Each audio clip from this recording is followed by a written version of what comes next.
મોક્ષની અપેક્ષા લેવામાં આવે તો બંધ મોક્ષ બે પડતા પડે છે, અને તેની અપેક્ષા ન લેતા એકલું નિર્દિષ્ટ તત્વ લક્ષમાં લેવામાં આવે તો સ્વપર્યાય તત્વ છે.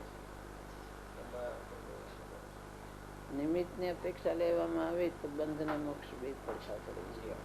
કારણ કઈ કર્મ તરફથી જોવામાં આવે કે કર્મના નિમિત્તે આ વિભાવ પર્યાય બંધ બધું કર્મના નિમિત્તે ભલે પોતાની પર્યાયની ખામીને લઈને પોતાની પુરુષાર્થની ખામી લઈને પોતે જ વિભાવ રૂપે પણ એનું નિમિત્ત કર્મ છે.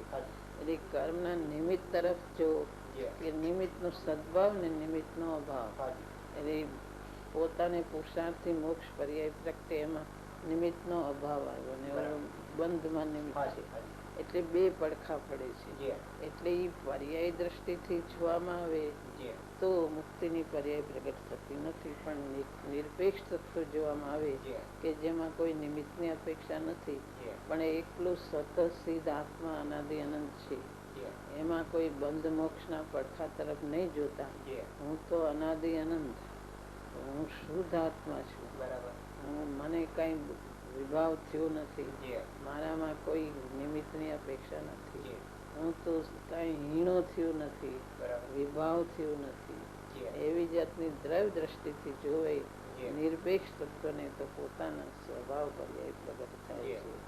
પણ બંધ તરફ જોવે તો સ્વભાવ પર્યાય પ્રગટ થતી નથી, દ્રવ્ય તરફ જોવે તો સ્વભાવ પર્યાય પ્રગટ થાય છે. પોતાને જોવે તો પોતાને આશ્રય પ્રગટ થાય છે, કઈ નિમિત્તને આશ્રય પર્યાય પ્રગટ થતી નથી. આ નિમિત્તને કેમ ખસેડવું, નિમિત્ત જાય તો મોક્ષ થાય એમ મોક્ષ પર્યાય થતી નથી. પોતાને આશ્રય હું મારા સ્વભાવમાં જોઉં, મારો સ્વભાવ તો નિરપેક્ષ મુક્ત છે, એ સ્વભાવમાં જોઉં અને સ્વભાવનો આશ્રય લઉં તો જ મુક્તિની પર્યાય પ્રગટ થાય છે.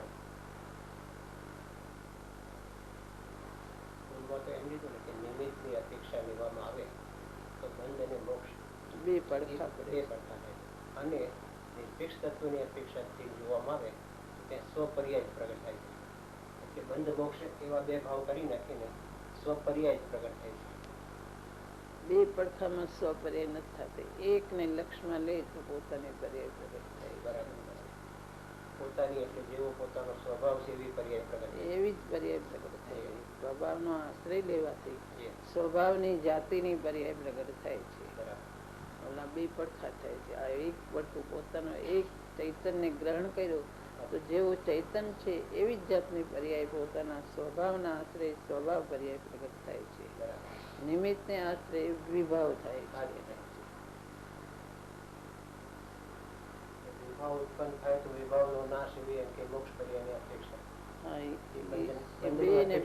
બંધ ને મોક્ષ ની બે અપેક્ષા નિમિત્ત, સદભાવ ને અભાવ બે અપેક્ષા થાય છે.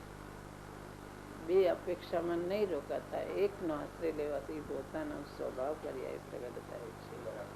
પછી એનું જ્ઞાન થાય છે, પણ આશ્રય એકનો લેવાનો છે.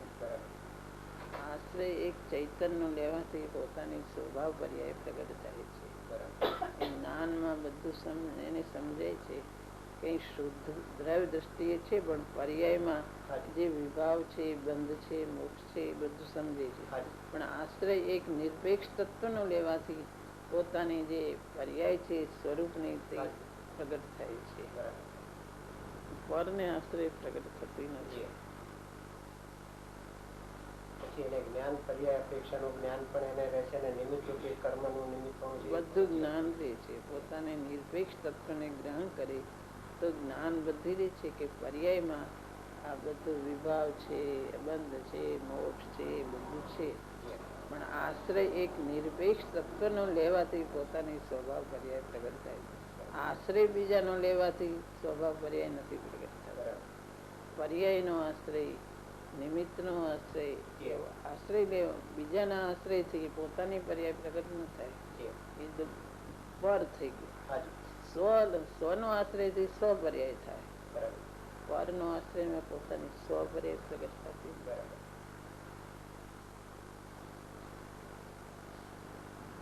આશ્રય પરનો ને સ્વ પર્યાય એમ ન થાય. સ્વના આશ્રયમાં નિરપેક્ષ તત્વ સ્વના આશ્રયથી સ્વ પર્યાય પ્રગટ થાય છે.